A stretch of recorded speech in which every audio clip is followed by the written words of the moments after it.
Krish on camera first time I got a confession to make. ఇలా భయపడతారు. చాలా సంవత్సరాల నుంచి నీ సినిమాలు చూసి నీ మీద అడ్మిరేషన్ ఉన్నా కానీ బాలకృష్ణ గారు 100వ సినిమా క్రిష్ అనగానే బాలకృష్ణ గారు ఏంటి, ఆయన మాస్ ఇమేజ్ ఏంటి, ఆయన లౌడ్ యాక్షన్స్ కానీ జనాలకి ఆయన ఏ విధంగా చూడడానికి ఇష్టపడతారు, ఆ ఇమేజ్కి క్రిష్ తీసిన సినిమాలకి క్రిష్ సెన్సిబిలిటీస్కి అసలు ఏమాత్రం పొంతం లేదు. అసలు ఏంటిది ఇంత బ్యాడ్ కాంబినేషన్ ఏంటి అని అనిపించింది చాలామందికి లాగే నాకు కూడా. ఓపెన్గా చెప్తున్నాను. తర్వాత మొదలైన తర్వాత చాలా రోజులకి సాయి గారు వచ్చి క్రిష్ చెప్పండి, ఎమోషన్స్ చాలా బాగున్నాయండి, ఇలా మదర్ సెంటిమెంట్, వైఫ్ సెంటిమెంట్ చాలా బాగున్నాయి, హిట్ అయిపోద్దని డౌట్ వచ్చేస్తుందండి అని చెప్తే అప్పటి నుంచి నెమ్మదిగా సినిమా మీద పాజిటివ్ యాటిట్యూడ్ రావడం. ట్రైలర్ చూసి మైండ్ బ్లోయింగ్, ఇంకా తర్వాత చెప్పక్కర్లేదు ట్రైలర్ దగ్గర నుంచి. బట్ ఈ సినిమా పోయింది అనుకున్న, అనౌన్స్ చేసిన వెంటనే పోయింది అనుకున్న అనేక మందిలో నేను కూడా ఉన్నాను. But thanks and congratulations for proving all of us wrong. Thank you so much. 99 సినిమాలు చేసిన ఒక టాప్ హీరో, పెద్ద సూపర్ స్టార్కి అన్ని సినిమాల కన్నా పెద్ద హిట్ ఇచ్చినందుకు, ఆయన చేసిన కెరియర్లోనే బిగ్గెస్ట్ హిట్ ఇచ్చినందుకు, యూఎస్లో అసలు $1 million ఎప్పుడైనా చేస్తుందా బాలకృష్ణ గారి సినిమా అనుకున్నది ఇప్పుడు $2 million పరుగు పెట్టేసినందుకు big hearty congratulations. Thank you so much sir. Thank you sir. మా కత్తి కంటే నేను ఎత్తుటి చారా ఇంకా పచ్చిగానే ఉంది.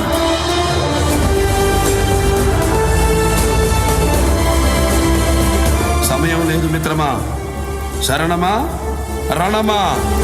బై యువర్ ఓన్ అడ్మిషన్, నేను పెద్ద హిస్టరీ బఫన్ కాకపోవచ్చు కానీ నాకు కూడా శాతకర్ణి ఎప్పుడు పేరు అక్కడ వింటాను తప్ప శాతవాహనులు ఒకళ్ళని కూడా తెలియదు. శాలివాహన్ శాఖ మరి శాతవాహనులు ఎవరు ఏంటి తెలియదు, అసలు శాతకర్ణి గురించి అంతకన్నా తెలియదు. బై యువర్ ఓన్ అడ్మిషన్ ఆయన మదర్ వేయించిన ఒక శాసనం తప్ప వేరే ఎటువంటి ఆధారాలు లేవు, కథ లేదు, చరిత్ర లేదు, ఏమీ లేని దాంట్లోంచి వాట్ ఈస్ దట్ ఈ సినిమా నేను చెయ్యాలి, ఇంత రిస్క్ తీసుకొని ఇంత డబ్బులు ఖర్చు పెట్టి కెరియర్ని, అందరి కెరియర్ని, పక్కపక్కల ఫ్రెండ్స్ కెరియర్ని, డబ్బుల్ని అన్నీ పణంగా పెట్టేసైనా సరే ఈ సినిమా తీయాలి అన్నంత ఇన్స్పిరేషన్ ఏమీ లేని చోట నుంచి ఎక్కడి నుంచి వచ్చింది? What is that made you? Gautamiputra Satakarni గురించి మనకి ఓన్లీ నాసిక్ శాసనాల గురించి తెలుసండి. బట్ శాతవాహనుల చరిత్ర అపారంగా ఉందండి. మన మెగస్థనీస్ ఇండికా దగ్గర నుంచి అతను 33 కోటల గురించి చెప్పినప్పుడు కోటిలింగాలలో ఉన్న ఒక కోట, మట్టి కోట ఏదైతే అని చెప్పాడో అది శ్రీముఖుడి కాలం నాటిదని. ఫస్ట్ మొదటి రాజు కవి సామ్రాట్ విశ్వనాథ సత్యనారాయణ గారు ఆంధ్ర ప్రశస్తిలో ఒక పెద్ద అధ్యాయమే ఉందండి గౌతమిపుత్ర శాతకర్ణి అనేది. ముదిగొండ శివప్రసాద్ గారు మనందరికీ తెలిసిన great writer, he writes historical fiction. Shravani అని ఒక గొప్ప నావలే రాశారండి మన గౌతమిపుత్ర శాతకర్ణి గురించి, పులోమావి గురించి అన్నమాట. అందులో రుద్రదామంది తండ్రి కొడుకుల గురించి, it's like Mughal Azam kind of thing. నేను తర్వాత ఎప్పటికైనా దీని తర్వాత అది తీద్దామని వచ్చిన ఆలోచన కూడా ఉందన్నమాట. అదే కాకుండా మన ఏమని శివనారెడ్డి గారు వాళ్ళ ఆర్కియాలజీ డిపార్ట్మెంట్లో మన వివి కృష్ణశాస్త్రి గారు గౌతమిపుత్ర శాతకర్ణి గురించి వాళ్ళ అమ్మ చేసిన శాసనాలు చాలా ఉన్నాయండి. అది ఈయన గురించి ప్రత్యక్షంగా ఉన్నది. పరోక్షంగా ఒక్కొక్క రాజు గురించి, తమిళనాడులో నూట్రువర్ కన్నర్ గురించి ఉంది, మహారాష్ట్ర గెజెట్లో చాలా ఇన్ఫర్మేషన్ ఉంది. ఇప్పుడు కన్నగిశిలకి ఈయన ఇక్కడి నుంచి తన నేవల్ ఫోర్స్ ఎక్కువ ఉంది కాబట్టి ఇక్కడి నుంచి హిమాచలం దాకా పంపించి ఒక పెద్ద శిలను తీసుకొచ్చి చిదంబరంలో అదే కన్నగిశిలగా పెట్టించారని ఒక ఉందన్నమాట. దీన్ని బట్టి అన్ని వైపుల నుంచి రీసెర్చ్ చేస్తే చాలా కథ దొరుకుతుందండి. చిన్నప్పటి నుంచి నాకు ప్రశ్న అయితే చాలా ఇంపార్టెంట్. అది న్యూటన్ యాపిల్ చెప్పినప్పుడు అందరికి యాపిల్ బట్ట కనిపించింది, ఈయనకి ఇంకేదో ప్రశ్న ఉదయించిందని. అంత లెవెల్లో కాకపోయినా అందులో 1% ఆచార్య నాగార్జున యూనివర్సిటీకి పెట్టడానికి అంత గొప్పతనం ఏంటి? మనం వీఆర్ ఇక్కడ Hindu or Muslim or Christian religion, Buddhism ఒకప్పుడు ఉండేదని విన్నాం. ఆ నాగార్జున సాగర్కి నాగార్జునుడిని పెట్టడం ఏంటనేది నాకు వచ్చిన ప్రశ్నకి మా బాబాయ్ గారు ఒకళ్ళు చెప్పారండి, సుహుల్ లేఖ అని ఉంది, ఆచార్య నాగార్జున రాసిన లేఖలని. ఆ సుహుల్ లేఖ చదివితే అప్పుడు శాతవాహనుది చాలా బయటపడిందండి. I don't know much about Gautamiputra Satakarni అప్పటికి, బట్ శాతవాహనుది చాలా ఉంది. ఒక్కసారి డెరైవ్ చేస్తుంటే గౌతమిపుత్ర శాతకర్ణి గురించి చాలా ఇన్ఫర్మేషన్ దొరికిందండి. అక్కడ నేను ఉగాది పురుషుడు అని, శక పురుషుడు అంటే వికీపీడియాలో ఉగాది అని కొడితే హిస్టారికల్ సిగ్నిఫికెన్స్ ఈయన గురించి వచ్చింది. ఒక్కసారి చిన్న షేమ్ అనిపించింది.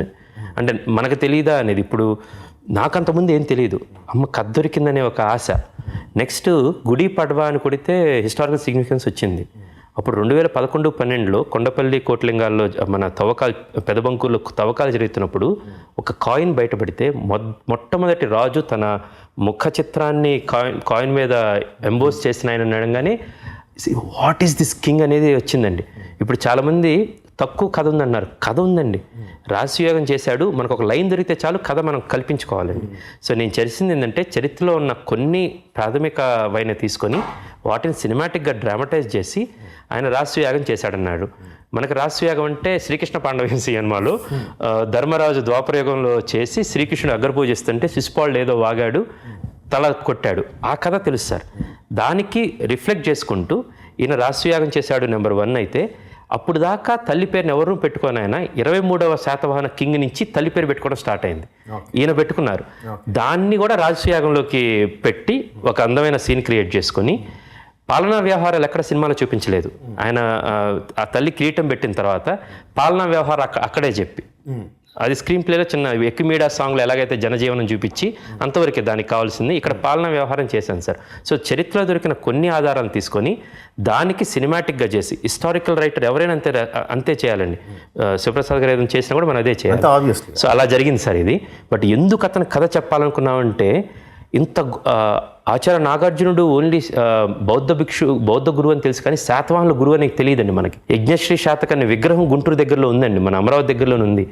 ఘనమైన చరిత్రని నేను చివరిలో అన్నాను, జబ్బజరిచి రొమ్ము విల్చి ఇది మన మూలం అని తెలుసుకోవటానికి నాకు తెలిసినప్పుడు ఒక చిన్న చిల్లింగ్ దొరికిందండి నాకు. ఫస్ట్ ఎంబోజ్ అంటే అమ్మ ఈడవట్రా బాబు అన్నట్టు ఫీలింగ్ అండి, రోమలతో వ్యాపారం చేశారనేది. సో ఆ ప్రైడ్ అనేది నాకు వచ్చింది సార్ బేసికల్గా. ఈ సినిమా చూసిన తర్వాత దేర్ మైట్ బి 1% ఈ చరిత్రలో మొత్తం ఈ కథ లేదు కదా, శాతవాహనులు తెలుగు వాళ్ళ అంటే అది మీ కర్మ.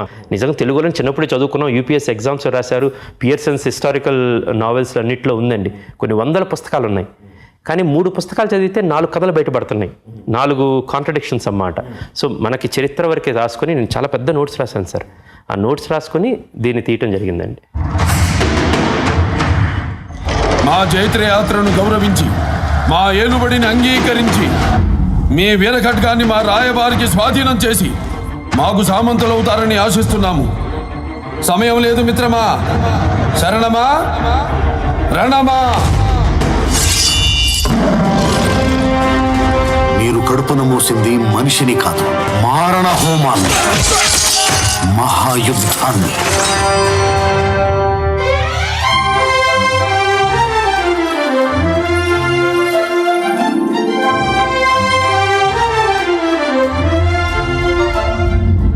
బిడ్డ కడుపున పడ్డప్పుడు యుద్ధానికి వెళ్ళారు, ఇప్పుడు సరాసరి ఇంకో బిడ్డని యుద్ధానికే తీసుకెళ్తున్నారు.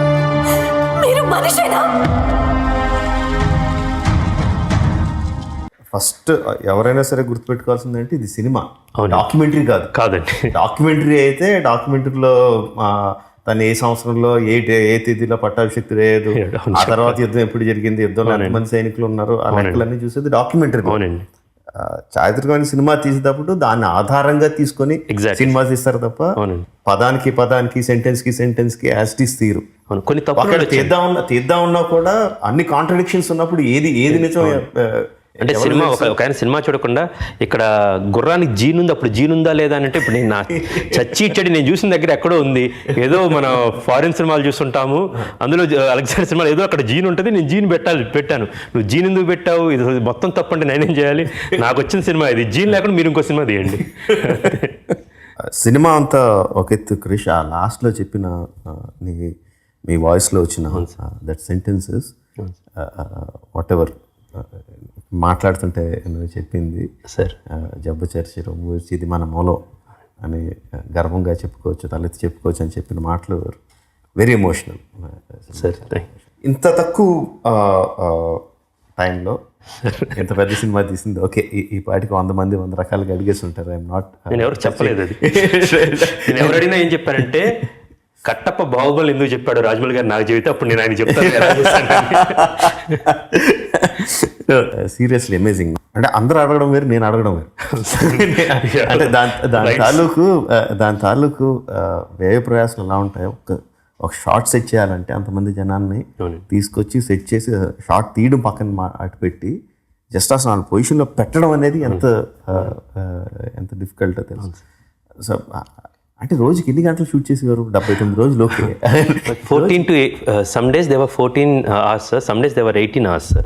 And I have to thank Balakrishna గారు. ఆయన పొద్దున ఒక 6:30-7 వస్తే రాత్రి 9 దాకా మోస్ట్ ఆఫ్ ద డేస్ ఉన్నారండి. అంటే ఇప్పుడు ఆ బడ్జెట్స్ మాకు అంతే అలౌ చేసినాయి సార్. బేసికల్గా మోర్ దాన్ థింగ్ అది సంక్రాంతికి రావాలని మీకు గుర్తుండే ఉంటుంది. ఢిల్లీలో నేను మీకు కథ చెప్తే నేను దీనికి సింహభాగం ఆ క్రెడిట్ అంటే నేను ప్లానింగ్ మొత్తం చేసుకున్నాను. దానికి ఒక పందా ఒకటి పెట్టామండి. కానీ దానికి ఆద్యులు మీరు. ఎక్కువ గ్రాఫిక్స్ పెట్టుకోవద్దు, టైం ఎక్కువ ఉంటే పర్లేదు, డబ్బులు ఎక్కువ ఉన్నా పర్లేదు, బట్ డబ్బులు కూడా కాదు క్రిష్, టైము. నువ్వు టైం ఇస్తా ఉంటే గొప్ప గ్రాఫిక్స్ వస్తాయి, బట్ ఆ టైం నీ దగ్గర లేదనుకున్నప్పుడు లైవ్కి వెళ్ళు అన్నారు సార్. గ్రాఫిక్స్ ఎక్కువ పెట్టుకుంటే టైం ఎక్కువ పడద్దు అని అంత తెలియని విషయం కాదు నీకు. బట్ అంటే ఇది 79 రోజుల్లో చేయడానికి కారణం ఒకటే సార్. బేసికల్గా ఈ సినిమాని 4గా డివైడ్ చేశానండి. మన ఈ నాహపానుడు కథ అంతా ఒక వి అప్రోచ్ 4 షార్ట్ స్టోరీస్ అండి. నాహపానుడు చేస్తున్నప్పుడే మేము మొరాకోలో షూట్ జరుగుతున్నప్పుడు there was entire second unit which was clear second unit which was preparing for the ship అండి. షిప్ సెట్ అంతా వేస్తున్నాం, ఇక్కడ లైవ్ వెబ్ క్యామ్ పెట్టాము. దెన్ నేను ఫ్రమ్ మొరాకో మాకు అక్కడ ఒక కంట్రోల్ రూమ్ లాగా పెట్టాము అనమాట. We are actually monitoring each and everything. అది అయిపోగానే మొరాకోది అయిపోగానే వీ కమ్ హియర్. ఆ నాహపానుడు అంతా తీసిన తర్వాత కళ్యాణ దుర్గం సెటప్ అంతా తీసాం సార్. 2 సెకండ్ కథ అన్నమాట. దానప్పుడు ఇంకా మిగతాది ఏం పట్టించుకోలేదు. ఆ సినిమా అయిపోయింది. అదొక 20 రోజుల సినిమానే. 20 రోజులు ఎంత కావాలో దానికి 21 రోజులు పెట్టామండి టైము. నాకు అమరావతిలో తీయటానికి మొత్తం 26 రోజులు కావాల్సి వచ్చింది సార్, పాట కూడా. సో అప్పుడు మొరాకోలో మేము షూట్ చేసింది అప్పుడు 18 రోజులే చేసుకుని ఇక్కడ వచ్చేసి ఇక్కడ 14 రోజులే చేసి ఇక్కడ కావాల్సిన టైమ్స్ అక్కడ పెట్టుకున్నాం సార్. 3వ సినిమా ఎగ్జాక్ట్ ఇది షిప్ది అయిపోగానే 3వ సినిమాకి మేము మహేష్ వెళ్ళాం సార్. అది 3వ సినిమా. ఈ 3 సినిమాలు అయిపోయిన తర్వాత ఇంకా 4వ సినిమా సార్. అది జార్జియాలో తీయటం జరిగింది సార్. ఇది దానికన్నా ముందు షిప్ అయిపోయిన తర్వాత స్ట్రైట్ జార్జియాకి వెళ్ళాం. ఎందుకంటే ఏదైతే మల్టిప్లికేషన్స్ అవసరమో డబ్బులు ఎక్కడ ఎక్కువ పెట్టాల్సి వచ్చిందో అవి వరకు ముందు తీసి. So we approach 4 different films sir, 4 short films. And second thing, నేను ఒకవేళ విజువల్గా కొన్నిసార్లు గ్రాండియర్ రాకపోతున్నా నాకు ఏదన్నా సరే ఐ యూస్ టు టెల్ మా కెమెరామెన్ అరుస్తున్నా సరే it's okay, I want to hold that. No ఇక్కడ ఏమీ నాకు వల్ల కావట్లేదు, ఇక్కడ పెద్ద షార్ట్ కావాలని లేదు, నేను ఇక్కడ డైలాగ్కి వెళ్తాను, ఇక్కడ ఎమోషన్కి వెళ్తాను అనేది బ్యాక్వర్డ్ ఇంటిగ్రేషన్ చాలా చేశాను సార్. ఇంకోటి సినిమాలో చూసినప్పుడు మీకు రిపీట్ షాట్స్ కనపడతాయి, తప్పదన్నమాట. ఐ హ్యావ్ టు రియల్లీ కొన్ని ఫ్లిప్ ఫ్లాప్స్ అది అందరూ చేస్తారు, బట్ ఈ టైంలో చేయాల్సి వచ్చింది. బట్ ఈ 79 రోజులు ఇలాగ మాడ్యూల్ ప్లాన్ చేసుకోవడానికి ముఖ్య కారణం ఏంటంటే ఇక్కడ ఎగ్జాక్ట్ 1 year బ్యాక్ మేము కంచె సినిమా తీసాం సార్. It's same team. మీరు బాహుబలి 1 చేసి 2 చేస్తున్నప్పుడు చాలా డిఫరెన్స్ కనపడిద్దండి. 1 కవంగానే చేసిన తప్పులన్నీ కనపడిపోతాయండి పోస్ట్ ప్రొడక్షన్లో. ఇప్స్ జంప్స్ అన్నమాట. ఇదంతా అవసరం లేదు కానీ తీసామనేది ఉంటుందండి. కంచె చేస్తున్నప్పుడు Kanche we shot in 54 days సార్. Same cameraman, same music director, same writer, same director, it's same technical team, same producer. So ఇంకొక కంగ పెద్దగా వేస్తే కంచె దాటొచ్చని అర్థమైందండి. అప్పుడు 54 రోజులు చేసాము, ఇంకో 25 రోజులు దొరికిందంటే కనుక ఒక సినిమా తీయొచ్చు. ఈ కథ ఎప్పటి నుంచి అనుకుంటున్నాను, 2011 నుంచి అనుకుంటున్నాను ఈ సినిమా చేద్దాం అనేది. అమరావతి వెళ్ళి ఆ కుడ్యాలు అన్నీ చూసిన తర్వాత ఆగట్లేదు అన్నమాట. కానీ బడ్జెట్ ఏం సరిపోదు, డబ్బులేం సరిపోవు. అలాంటి టైంలో బాలయ్య బాబు 100వ సినిమా అంటాం, ఈయనైతే పర్ఫెక్ట్గా సెట్ అవుతారు. I will go with his intensity in acting. Gautamiputra శాతకర్ణిని ఉన్న ఫోర్ట్స్లో ఈ సెటప్ ఎలాగా చేయొచ్చు, ఇంత డబ్బుల్లో అని ప్లాన్ చేసుకున్నాను సార్. వేసుకున్న ప్రణాళిక వర్కౌట్ అవటం, some luck we have also, చాలా లక్ ఫ్యాక్టర్స్ వర్కౌట్ అయినాయి. Finally we are able to achieve it sir.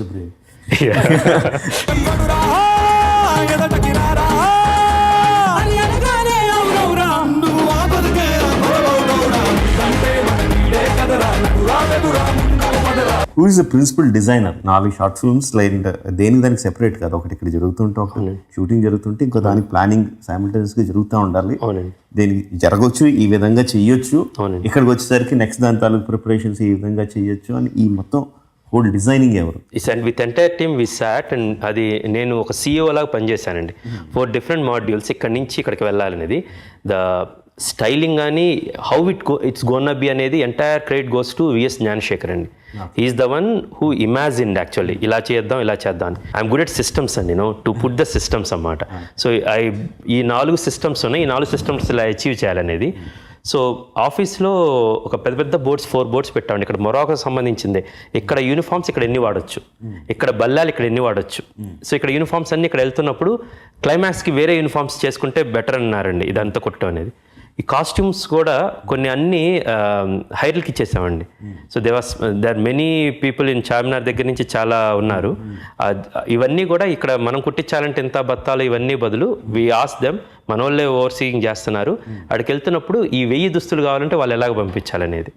ఆ తలపాగాల దగ్గర నుంచి అది చెన్నైలో ఆర్డర్ ఇచ్చేసామండి. ఎక్కడికక్కడ ఇది ఫస్ట్ అయితే అసలు వెపన్స్ అన్నీ కూడా మళ్ళీ మోల్డ్స్ ఇవన్నీ కష్టం అని చెప్పి చైనాలో ఎక్కడ దొరుకుతాయి అక్కడ వాళ్ళని మాస్ ప్రొడక్షన్ ఉంటే అక్కడ ఏమైనా తెప్పించుకుందాం అని వల్ల కాక ఇక్కడ మేము art director Bhupesh or Bhupathi ఆధ్వర్యంలో ఈ సెటప్స్ అన్నీ చేసాం సార్. ఈ సినిమాకి ఇప్పుడు వస్తున్న క్రెడిట్కి సింహభాగం విఎస్ జ్ఞానశేఖర్, అతను లుక్ అంతా అతనండి.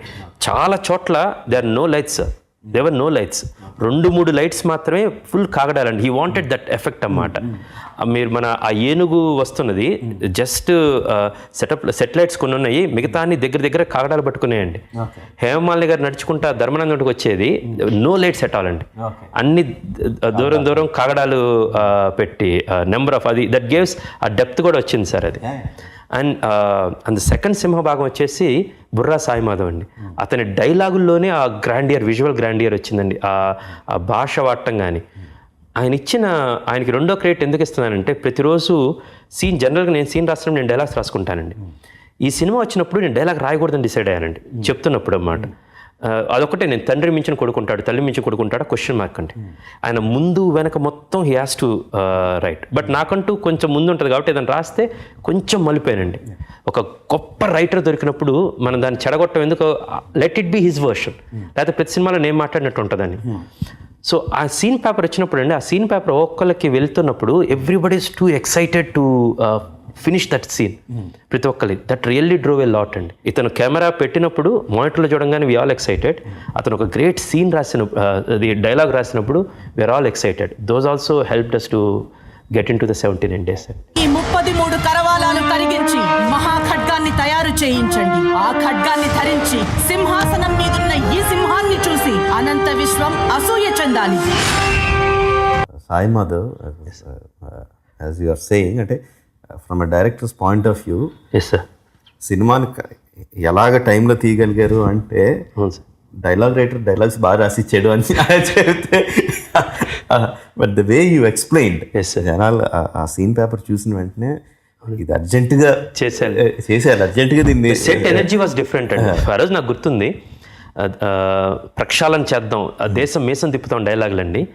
బాలయ్య ఆ రోజు ఎక్స్ట్రాడినరీగా అయిపోయిందండి. We all clapped and everything you know. దాని ముందు రోజు ఏం చేసామంటే హేమమాలిని గారు ఆయన వచ్చి అఖండ జంబూద్వీపం అన్ని వన్ డే సీన్స్ అండి. We don't have time to do second day అన్నమాట.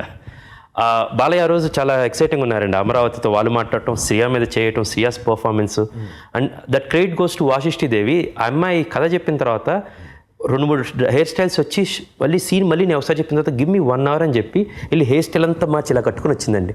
And she told me that Krish now my face will be so much, I'm so angry with him, no let him come, I will whatever I perform వచ్చిందని. శ్రీయా అంత ఆలోచించేద్దాం కూడా నాకు తెలియదు. తను వచ్చి first Balayya వచ్చి చేసినప్పుడు ఇలా అంటది కదా సార్, అప్పుడు అమ్మాయి మొహం అంతా ఇలా మొత్తం కనపడతా ఉంటుంది sir. So that's her contribution towards that scene. Hema Malini గారు ఇలా చూడటం పెద్దానికి అర్థం చేసుకొని సెకండ్ డే బాలయ్యతో ఆ ఏనుగులు సీన్ చేసామండి. అండ్ దట్ గమ్మత్ ఏంటంటే ఆ ఏనుగుల కథ సినిమాలో ఉంది వేరేదండి. యాక్చువల్గా ఏనుగు లేదండి, వేరేదేదో ఉంది. అక్కడికి వెళ్ళేసరికి సెట్లో ఈ సెటప్ ఒకటి ఉందండి. చూసిన తర్వాత నువ్వు ఏనుగు వెనక ఏనుగు అనేది కథ అప్పటికప్పుడు రాయాలండి.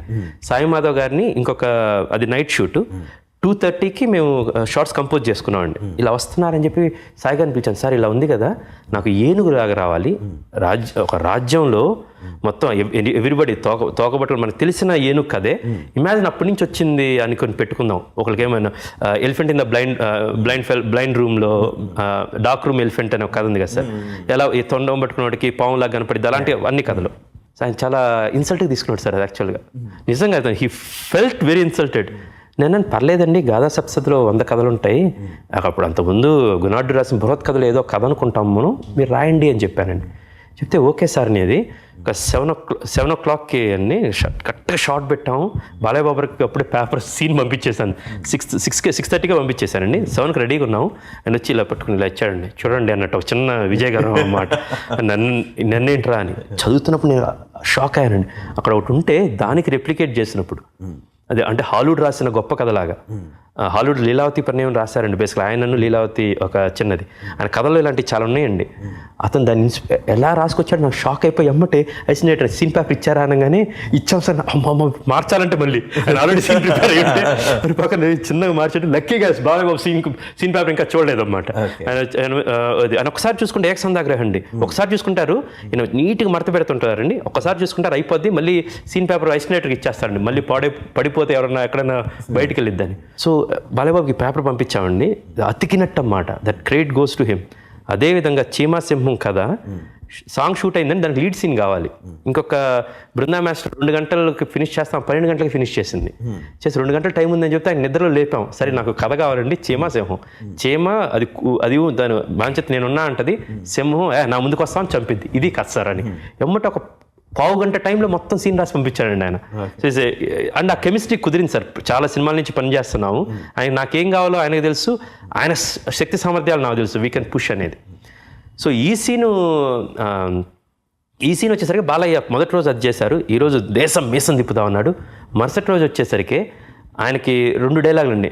నా కళలు కూడా కనక తల్లివి, నీకు తెలియందా అమ్మ అంటాం. ఈ అమ్మాయి ఆ సీన్ అయిపోయింది. బాలయ్యకి ఆ డైలాగ్ చెప్పాలి హేమమాలిని ముందు. వెళ్ళి రారా అంటది. ఈ అమ్మాయి నేను బొట్టు పెట్టింది నా భర్తకు కాదు చరిత్రకి. ఆమె ఆ డైలాగ్ చెప్పాలన్నమాట. The draw every time next your dialogue only I'm ready అని అక్కడే ఉంటాం అన్నమాట. And for cameraman also and we're very clear sir. ఇతని స్క్రిప్ట్ సీన్ క్లియర్గా ఉన్నప్పుడు ఇంత షార్ట్ మాత్రమే ఉంది, ఇంత షార్ట్ మాత్రమే ఉందని. And everything help. The biggest secret is I always right only 2 hour films అండి. ఇంకా మామూలు పాటలు గీటలు కొంచెం ఎక్స్పాండ్ అయ్యి 2 గంటల 11 నిమిషాలు వచ్చింది. ఈ సినిమా కూడా ఇంత తక్కువ, ఒక అరగంట తక్కువ రాస్తే అరగంట తక్కువ తీయచ్చు అని రోజులు మిగులుతాయనండి. నేను బొట్టు పెట్టింది నా భర్తకు కాదు, ఓ చరిత్రకి.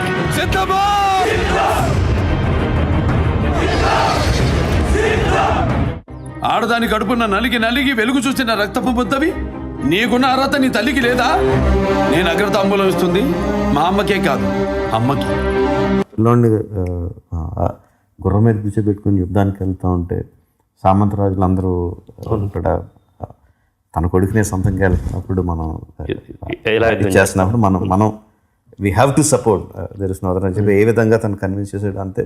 సో ఇప్పుడు వెళ్ళి ఏం చేస్తాడు అని చెప్పి నా పండు వచ్చి ఆడి తాలూకు మనుషులు వచ్చి నిలబడి బిల్డప్ అంతా తీసుకెళ్తుంటే చేపక చెప్పని చెప్పించుకోవడం. ఆ ఎందుకు చెప్పాలనిపించింది చేప అక్కడ? అది చిన్న చమత్కారం అండి. నేను వెళ్తున్నప్పుడు అక్కడ వస్తున్నప్పుడు బాలకృష్ణ గారు 100వ సినిమా డైలాగ్స్ కూడా మనం కథలు చెప్పకూడదు, మన కథలు జనం చెప్పుకోవాలి. మాకు సమానాన్ని కనగలిగే తల్లిదండ్రులు ఇంకా ఈ భూమి మీద పుట్టలేదు. ఇలాంటి ఎన్ని సెటప్స్ అన్ని వేసుకుంటున్నప్పుడు సార్ నవపానుడు వాళ్ళు వచ్చి రాయిస్తే చిన్న కన్ఫ్రంటేషన్ భార్యతో ఇంత అన్న తర్వాత వాళ్ళతో అసలు మాట్లాడే పరిస్థితి కూడా ఉండకూడదు sir. More than that I was seeing the entire war from a perspective of a father and son అండి. ఈ వీళ్ళ పక్కన ఉన్నప్పుడు ద ఎంటైర్ కెమెరా కావచ్చు, నా మస్తిష్కంలో ఉన్న కెమెరా కావచ్చు, వీళ్ళిద్దరి మీదే ఉంది. బిడ్డని ఎక్కడున్నా సరే ఏదో ఒక ఆటకు వచ్చాను. ఫర్ ఎగ్జాంపుల్ బయట ఎక్కడ కాల్పులు జరుపుతుంటే అనుకుందాం, బయట ఎక్కడ కాల్పులు జరుపుతుంటే బిడ్డను తీసుకెళ్తా ఉంటే మనకు కాల్పులని తెలిసినా బిడ్డకి ఏం చెప్తా ఉంటే ఎవరో దీపావళి బాంబులు కలుస్తున్నట్టున్నారులే అని తీసుకెళ్తున్నట్టు. యుద్ధంలోకి వచ్చినప్పుడు అతను చెప్పగా నాకు పెద్దవాడు అరుస్తూ ఉంటే చెప్పు తర్వాత ఎండలేదు అనేది. రెండోది ఏంటంటే నాకు చిన్నప్పటి నుంచి కథ అంటే తెగ చిరాకండి. గొడవ ఏంటి దీని తాట తీలుద్దామని ఇది వచ్చినప్పుడు రామలక్ష్మణ్ మాస్టర్ కూర్చున్నారు. ఇది స్క్రిప్ట్ అంతా అయిపోయిన తర్వాత ఈ సీన్ ఎక్స్ప్లెయిన్ చేస్తున్నప్పుడు ఇంప్రాంప్టివ్గా వచ్చిందండి. చాలా ఇంప్రాంప్టివ్గా కొన్నిసార్లు వస్తూ ఉంటాయి కదా సార్ కథ చెప్తున్నప్పుడు అన్నమాట. రామలక్ష్మణ్ మాస్టర్ అందరికి వచ్చిన బౌండ్ స్క్రిప్ట్ అయింది. అక్కడ వేరే వర్షన్ ఒకటి ఉంది. చెప్తా మాస్టర్ అని చెప్పి వాళ్ళకి ఏదో ఫన్నీగా వాళ్ళు బాగా ఇన్వాల్వ్ అయి ఉన్నారు. సరే మాస్టర్ ఇప్పుడు బిడ్డ ఉంటా అంటే నాకు కథ చెప్పలేదు నువ్వు అంటే, సరే నేను కథ చెబుతాను రా అంటే ఈయన అని ఆ సెటప్ ఏదో ట్రై చేశాను సార్. అక్కడ వాళ్ళు వెళ్ళిపోయిన తర్వాత ఏమంటే సాయి గారిని పిలిచాను అనమాట. పిలిచి సాయి గారు ఈ సీన్ మారింది, ఇప్పుడు కథ చెబుతారు, నాకు కావాల్సింది మెయిన్ ఏంటంటే ఈ కథకు ముగింపు కావాలి. చాలా చిరాగ్గా ఉంది చిన్నప్పటి నుంచి. 7 చేపలు ఉంటాయి అండి, ఎవరు తర్వాత ఏమేమి జరిగిందో చెప్పరని. దానికి ఆయన చాలా గొప్పగా రాశాడండి. రాజులు రాజ్యం కోసం కత్తులు పట్టాలి, ధర్మం కోసం తప్పులు పట్టాలి, అంతేగాని ఇలా చేపలు కప్పలు పడతా ఉంటే చీమకు కూడా లోకమైపోతాడు రాజు అన్నమాట. అది రాగానే ఒకసారి ఫుల్ఫిల్మెంట్ వచ్చిందండి. అంటే ఇతను కూడా ఇద్దరు ఇతను చీమగొడ్లోకి అవుతున్నాడు అనగానే వాడు వచ్చేసి బడుగు జాతి అనడానికి నాకు ఒక సెటప్ కావాలి సార్ దానికి రేయటానికి. సో అక్కడ అతను బడుగు జాతి అనగానే దాన్ని అట్లీస్ట్ అందరూ బాలయ్య ఈ సినిమాకి ఎందుకు నేను వెళ్తానంటే బడుగు జాతి కాదు తెలుగు జాతి అంటే అన్నగారంటే భలే ఉంటుంది, నెక్స్ట్ బాలయ్య అంటే కత్తిలా ఉంటుంది అన్నమాట. సో బాలయ్య చేత ఆ మాటనిచ్చి అండ్ సినిమా రాస్తున్నప్పుడు నేను ఎప్పుడైతే నేను కొండాపురంలో కోట్లింగాల్లో ఉంటాను, మీరు మొదట అడిగిన ప్రశ్నకి ఎందుకు ఇది చెప్పాలనుకున్నది, ఇప్పటికీ మనం ఎంతైనా బాంబేలోనో అక్కడ ఉన్నా సరే వీఆర్ సౌత్ ఇండియన్స్.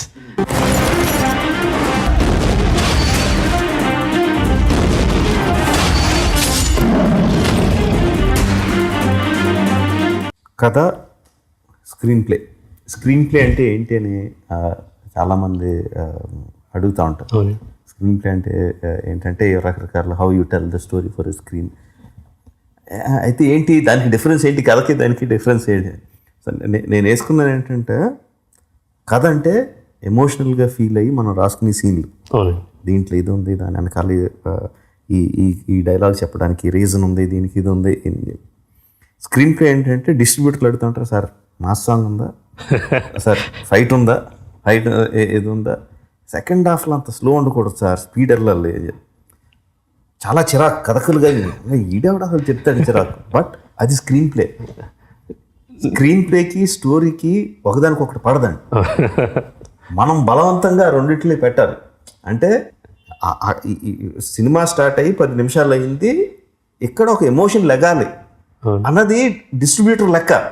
గోల్డ్ అన్నిసార్లు థియేటర్లో కూర్చొని చూసి జనాలు బయటకు వెళ్ళిపోతున్నారు, జనాలు ఊపి రావట్లేదంటే ఇంత స్టార్ట్ అయ్యి ఇంతసేపు అయిందంటే ఇక్కడ ఎమోషన్ లెగాలి అన్నది అతని పాయింట్ అంతే. ఆ ఎమోషన్ ఏ విధంగా లెగుస్తుంది, ఎందుకు లెగుస్తుంది, కథలో దానికి సందర్భం ఏంటి అతనికి అనవసరం, లెగాలని అడుగుతాడు అంతే డిస్ట్రిబ్యూటర్ లెక్క. కథకు సంబంధం లేదు, 10 నిమిషాలు అయితే 20 నిమిషాలు ఏంటి, ఎప్పుడు లెగాలో అప్పుడు లెగుస్తుంది అంటది కథ. సో ఆ రెండింటిని కరెక్ట్గా మ్యాచ్ చేయగలగాలి. ఆ 20 నిమిషాల తర్వాత కాదు 10 నిమిషాల్లోనే లెగిసే ఎమోషన్ వేసే సీన్ పెట్టాలి, జనాలతో రిలీజ్ చేసి సీన్ పెట్టాలి. అది డైరెక్టర్ తాలూకు బాధ్యత అని నేను అనుకున్న ఇది చాలా వరకు నిజం కూడా. ఇప్పుడు మీరు ఎక్స్ప్లెయిన్ చేసింది పర్ఫెక్ట్ డ్రాఫ్ట్. అది అవునండి, కథగా మీకు పర్ఫెక్ట్గా సింక్ అవుతుంది. అవునండి, డిస్ట్రిబ్యూటర్ అడిగిన కరెక్ట్ ఇలా దించి ఇలా కొట్టాలి. డిస్ట్రిబ్యూటర్ ఆ టైంకి ఎంతసేపు ఇలాగా సరదాగా నవ్వేటట్టు చేసి జనాల్ని బాలైతే చేస్తే ఆ జోక్ భలే చెప్పేట్రా అని నవ్వుకుంటున్నట్టు చేసి చెప్పి రైస్ చేయడం అన్నది డిస్ట్రిబ్యూటర్ అడిగేది, కథకుడు రాసేది, రెండు సింక్ అవడం. డైరెక్ట్ గా that's your success, major success. భయం ఏ లేదా క్రిష్? 3 వార్లు వార్ ఊహ రాలేదు సార్ యాక్చువల్గా. బికాజ్ అక్కడ వార్ వెనక ఎమోషనే. ఫస్ట్ వార్ అయిపోతున్నప్పుడు మహాయుద్ధం చేసిన తర్వాత కూడా ఇతను 33 గణరాజ్యాలు ఉన్న దాన్ని యుద్ధాన్ని నిర్మూలించడం కోసం అనేక యుద్ధాలు చేశాడు. బట్ ఆ యుద్ధాలు చెప్పక తప్పని పరిస్థితి. But I enjoyed it because ఏది దేనికి సంబంధం లేదు. 3 ల్యాండ్ వార్స్ అయినా కూడా ప్రాబ్లం వచ్చేది. ఒకటేమో నేవల్ వార్, అక్కడ కూడా తల్లి సెంటిమెంట్ పెట్టడానికి ట్రై చేసాం. అక్కడ తల్లిని ఎవరైనా సరే, యశోదమ్మ అయినా, మా అమ్మ అయినా, మీ అమ్మగారైనా, ఎవరైనా సరే వెళ్ళి నీ కొడుకు ఇలాంటోడు, నీ కొడుకు ఇలా అంటే చూక్కుమంటా ఉంటుంది. That is one emotion basically. మారణ హోమం, మహాయుద్ధం. కానీ తను రాజమాత కాబట్టి, హేమమాలిని కాబట్టి కొంచెం గంభీరంగా ఆన్సర్లు ఇచ్చిద్దన్నమాట. రెండోసారి బిడ్డను తీసుకెళ్తున్నాను. I was always excited about the emotion behind this one. మూడోది వెళ్ళక తప్పని యుద్ధం. అతను వెళ్ళిన తర్వాత అతని మీద విషప్రయోగం జరిగిన ఆ నాయకులు లేని పోరాటం చేద్దామన్న అనేకమైన రాజులు తర్వాత ఆ స్ఫూర్తి తగిలించి వాళ్ళు యుద్ధం చేస్తున్నారు. And that is a open battle. ఆ ఓపెన్ బ్యాటిల్కి అక్కడ ఏదో ఒక డిఫరెంట్ విజువల్ వస్తుంది, డిఫరెంట్ సెటప్ వచ్చింది, ఫైట్స్ అన్నీ కూడా డిఫరెంట్గా ఉంటాయి. ఇక్కడ వచ్చేసి సీజింగ్ ఎ ఫోర్ట్, అది డిఫరెంట్గా ఉంటుంది. ఇది నావల్ బ్యాటిల్, ఇది డిఫరెంట్గా ఉంటుంది. సో అది నాకు భయం కన్నా ఎక్కువ ధైర్యంగా ఉంది, చాలా గమ్మత్తుగా ఉంది ఇది. అండ్ ఈ 3 యుద్ధాల ద్వారా నాకు అనుకున్న ఎమోషన్ చెప్పొచ్చు. ఎమోషన్ బేస్గా పెట్టుకున్నారు. అవును సార్, కంప్లీట్గా. నేవల్ వార్ లేకపోతే ఫోర్ట్ సీజింగ్ లేకపోతే ఓపెన్ వార్ అన్నది physical things, open things. But అది బ్యాక్గ్రౌండ్ అండి. ఫోర్గ్రౌండ్ వచ్చేసి బిడ్డ దొరికిపోతే, బిడ్డ చచ్చిపోతే ఒక కన్న బిడ్డని ఒక బలి పశువుగా అన్నమాట ముందు అడ్డం పెట్టుకుని వెళ్తున్నాడండి. కానీ తెస్తా అని ఆల్రెడీ ముందు ప్రామిస్ చేశాడు. పోగొట్టుకుంటానా అన్నాడు అన్నమాట. హీ కెనాట్ పోగొట్టుకున్నా అంటే ఓడిపోయినట్టే, చచ్చిపోయినట్టే. He can't even face the heroine. ట్రైలర్లోనేమో కావాలని అదేసాం మేడం, ఒక బిడ్డని అసలు ఇతంటే చిరాకున్నట్టు మ్యానిపులేటింగ్ దట్ ఎమోషన్ దే. చివరికి వచ్చేసరికి అతను రాడేమో అని అందరు తెలిసి వస్తాడని, but I have to build it up for that. So అది ధైర్యంగా ఉందండి. ట్రైలర్ లో కూడా మీరు మనిషిని అన్న తర్వాత తక్కువని ఆ కాగడాల వెలుగులో బిడ్డని ఇలా గ్రేవ్ ఎక్స్ప్రెషన్ పెట్టి చేసింది చాలా ఎమోషనల్ గా. అండ్ బాలయ్య గారికి ఐ హ్యావ్ టు థాంక్. మీరు ఫస్ట్ అన్నారు కదా సర్టిల్ గా చేశారు అనేది. The very first dialogue in the movie he speaks his, యుద్ధం గెలిచి వచ్చిన తర్వాత అతను కత్తిలా పడితే తల వంచకు, అది నేను గెలిచిన తల నాది.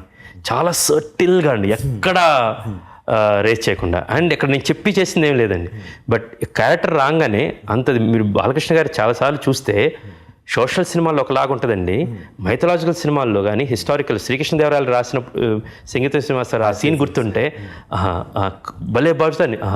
మేము వస్తున్నప్పుడు మా మదిలో ఒక ఆలోచన మెలిచింది అని చాలా అన్యాయంగా అద్భుతంగా చెప్తారండి. బేసికల్గా ఈ సినిమా కూడా ఇది చెప్పినప్పుడు the way he approach entire movie is different అండి. అది పిండి కొలది ఆయన సెట్ చేసుకున్నారండి.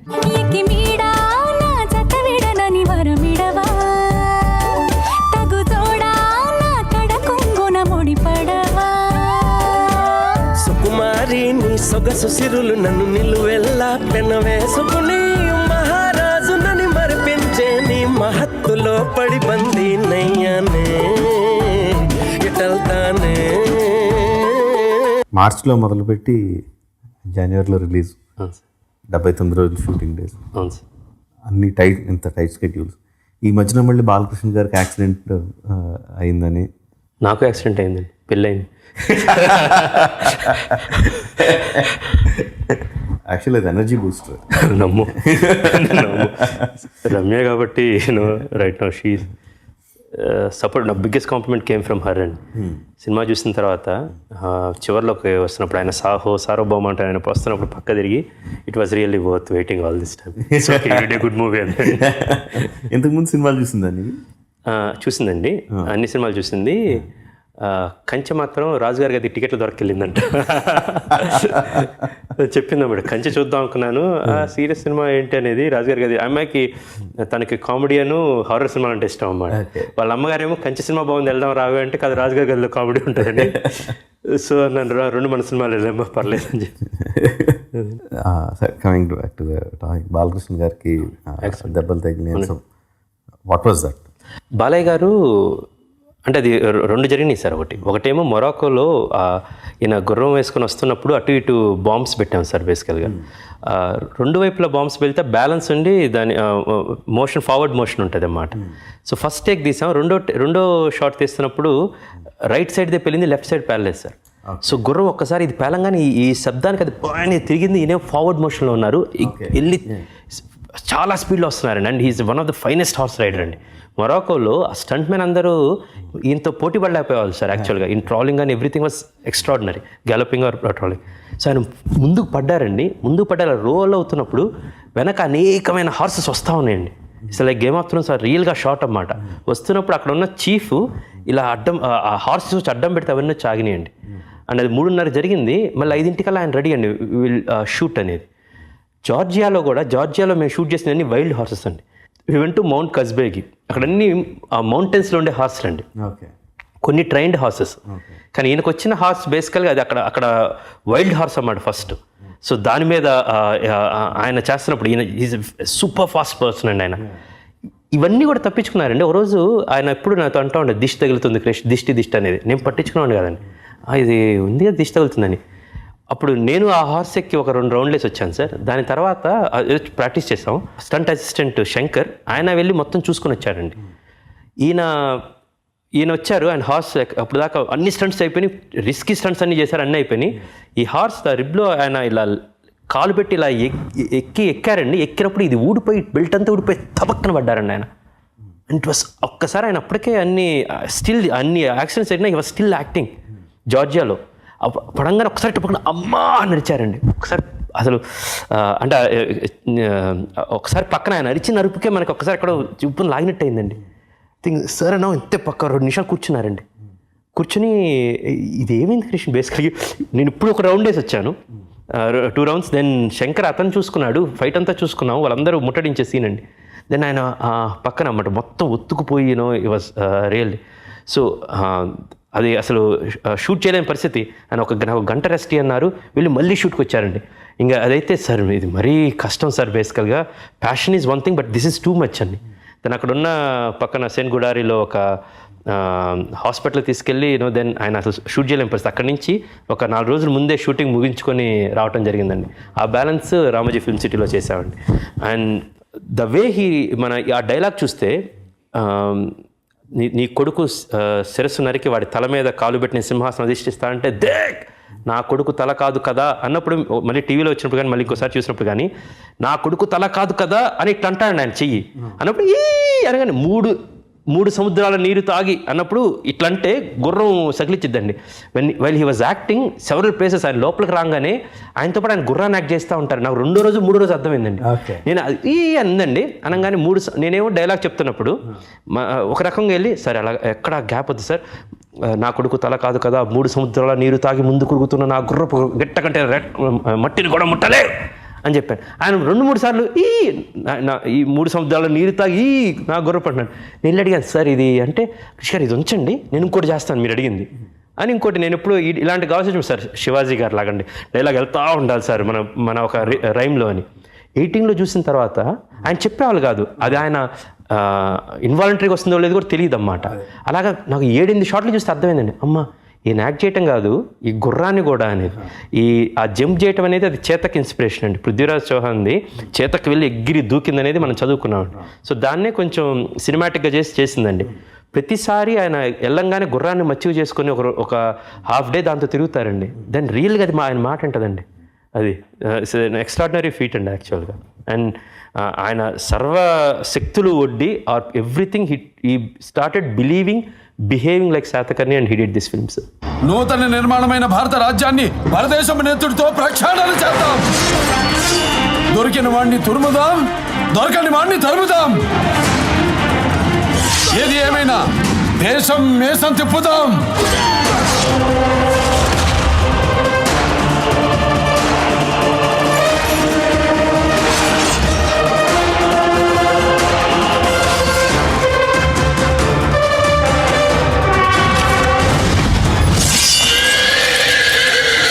చెన్నకేశ్వరరెడ్డి రిలీజ్ అయింది.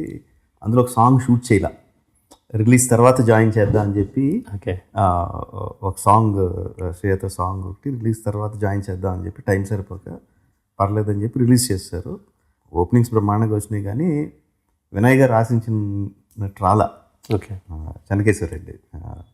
సో షూట్ చాలా డల్గా చేస్తున్నారు.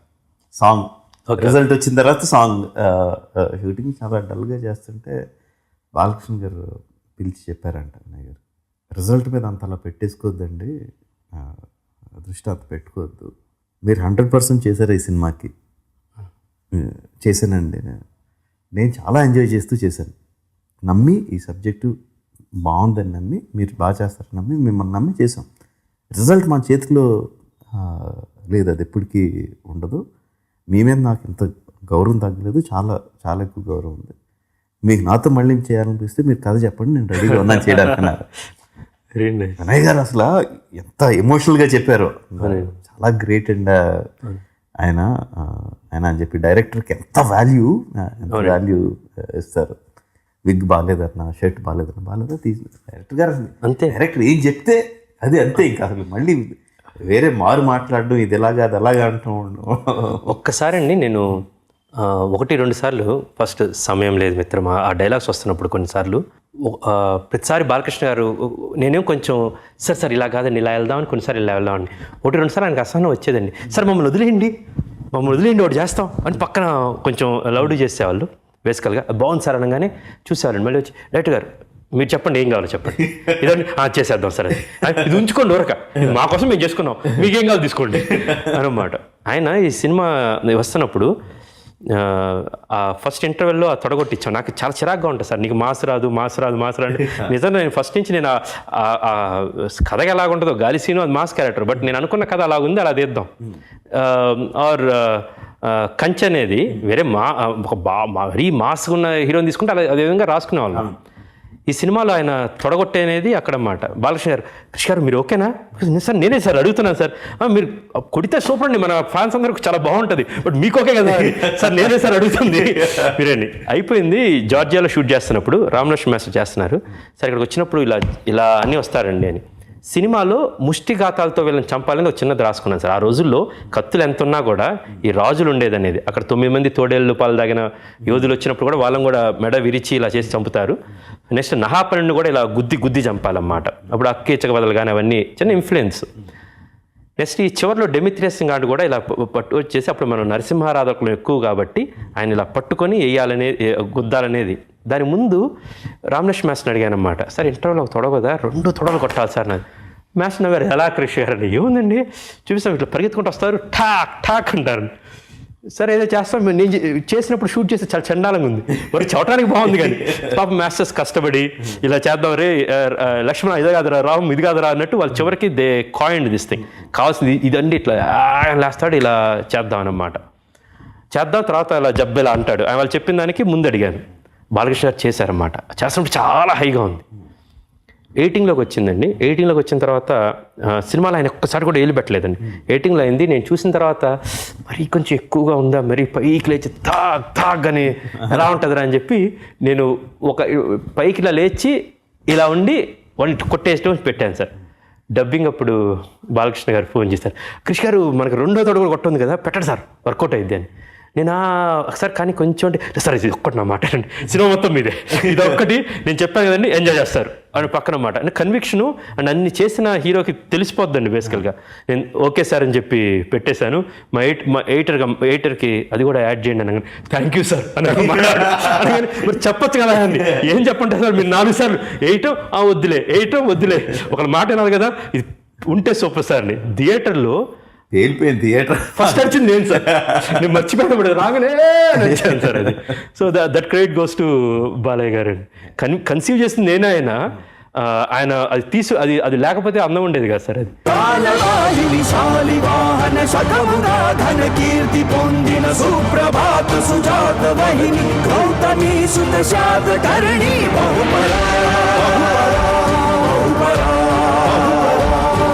బిగినింగ్ ఆఫ్ ద ఇంటర్వ్యూలో ఒక మాట అన్నారు, వాసిష్ఠి పుత్ర పులమావి స్టోరీ ఉంది. Now you have so much of ground work. You have the costumes, you have the assets, you have the props, you have everything, and you have a great story too. And you have a trusting hero. Yeah, trust, and you have a market now. You have a market now. So what Vasishti Putra Pulamavi dan taluku happening. It's a long way to. How are you envisioning it? Long way to go, sir. There are other stories, you know.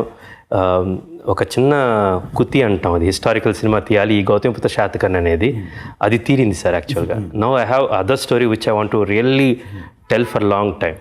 Gautamiputra Satakarni ఇది వాసిష్ఠిపుత్ర పులోమి అవి తీయాలి అంటే బేసికల్గా నాకు కుతి తీరిపోయింది ఇప్పుడు. మళ్ళీ దాని మీద ఎప్పుడు ఇంట్రెస్ట్ అర్జ్ మళ్ళీ ఎప్పుడు ఆ ఇంట్రెస్ట్ వచ్చిద్దో అప్పుడు. బట్ మళ్ళీ ధైర్యం చేయండి సార్, ఇదేదో పిచ్చి మూర్ఖత్వంగా ఆ ప్యాషన్ని 79 రోజుల్లో మళ్ళీ మీరు ఇదే సినిమా ఇచ్చి చేయమంటే చేయలేము sir. I don't think this magic won't happen again. ప్రస్తుతానికి నోరు మూసుకొని నేను ఇంకో కథ వేరే కథ చేసుకుంటూ కూర్చుంటాను సార్. మళ్ళీ అంత సాహసం అప్పుడే చేయండి. ఓకే, సో మీలో ఆ కుతి మళ్ళీ కలగాలని కోరుకుంటున్నాను. All the best, congratulations, fantastic job. Thank you so much. వేదం సినిమా చూసి నేను థియేటర్లో ఉన్నప్పుడు నాకు రమ్మక్క ఫోన్ చేసి అర్జెంట్ ఇంటికి రా జక్కన మాట్లాడతారంటే, నేను జనరల్గా బాగుందో బాగాలేదో చెప్తారు, బేసికల్ జనరల్ కూర్చుంటామని. అందుకని అప్పుడే సాన్నిహిత్యం పెరిగింది. మీరు మగధీర చేస్తూ రికార్డింగ్ చేస్తున్నప్పుడు నేను వేదంకి అక్కడే అదే ప్రసాద్ ల్యాబ్లో తిరుగుతా, మీకు తెలియకుండా చాటుగా మగధీర సినిమా చూస్తూ ఉండేవాడిని. అక్కడ వచ్చేసరికి బయట రఘు గారు వీళ్ళందరూ టీవీలు కెమెరాలు ఉన్నాయి, వీళ్ళు కూడా వచ్చారేంటి ఏదో ఉందిలే అనుకున్నాను మన సంబంధించింది. పైకి వచ్చేసరికి మీరు కూర్చోబెట్టి that's one of the biggest gift I ever got. ఈరోజు మళ్ళీ ఇక్కడ కూర్చోవటం ఇట్స్ వన్ ఆఫ్ ద మీరు ఉన్నారని చూడటం కాదు, it's one of the pride moments. నేను ఒక మంచి సినిమా తీశాను, మళ్ళీ రాజమౌళి గారు నన్ను పిలిచి మళ్ళీ కూర్చోబెట్టుకున్నారనేది నేను ఫీల్ అవుతున్నాను. ఎందుకంటే మీరు ట్వీట్ చూసి నేను ఫోన్ చేస్తే బుర్రా సాయిమాధవ్ గారికి ఇచ్చిన అద్భుతమైన మీరు అన్నారు ఆ 33 కత్తులు కలిపి చేసిన అఖండ కరవాలం ఏదైతే ఉందో అది ఆయన కలవన్నట్టు నాకు ఇంటర్వ్యూ మీరు ఇచ్చిన అతి గొప్ప ప్రశంస అండ్ అతి గొప్ప సర్టిఫికేట్ అండి. Thank you so much for this. I'm heart felt. Thank you so much sir. Thanks.